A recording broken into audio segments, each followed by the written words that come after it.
NATO was busted. Speaking Saturday at a campaign rally in Conway, South Carolina, Republican presidential frontrunner Donald Trump veered from his prepared remarks to talk about his view that European countries are taking advantage of the United States and not paying their fair share for their security. One of the presidents of a big country stood up and said, well, sir, if we don't pay and we're attacked by Russia, will you protect us? I said, you didn't pay? You're delinquent?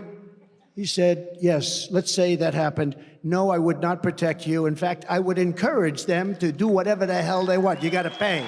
You got to pay your bills. Trump's apparent fondness for Russian President Vladimir Putin and distrust of NATO allies are not new. But this comment encouraging Moscow to attack a NATO ally triggered a more than normal slew of European reactions.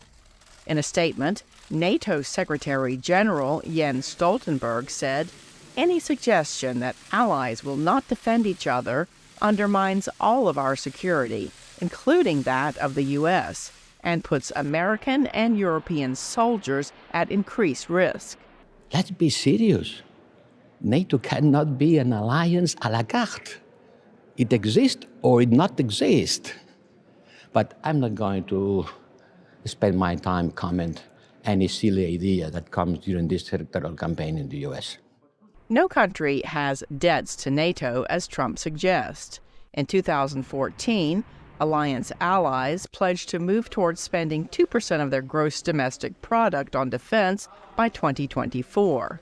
NATO estimates that as of early 2023, 10 of its 30 member states were close to that 2% mark.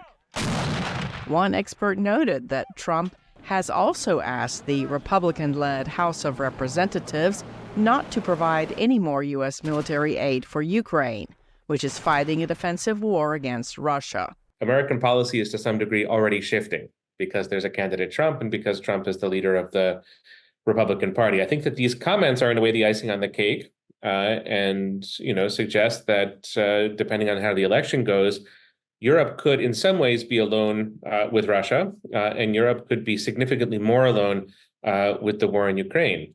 Another expert told VOA that Congress has put some policies in place to protect the NATO alliance, which has guaranteed security in Europe since the end of World War II. And in fact, in 2023, as part of the National Defense Authorization Act, Congress actually passed a requirement that any president, couldn't unilaterally withdraw from NATO without congressional approval. But other experts say a future president would have other ways of weakening NATO short of a formal withdrawal, including by pulling U.S. troops out of Germany or by casting doubts on America's treaty obligation to honor Article 5, NATO's Mutual Defense Clause. Under the clause, all NATO allies commit to help any member who comes under attack. The article has only been activated once, by the United States, in the wake of the 9/11 terrorist attacks. Cindy Sain, VOA News, the State Department.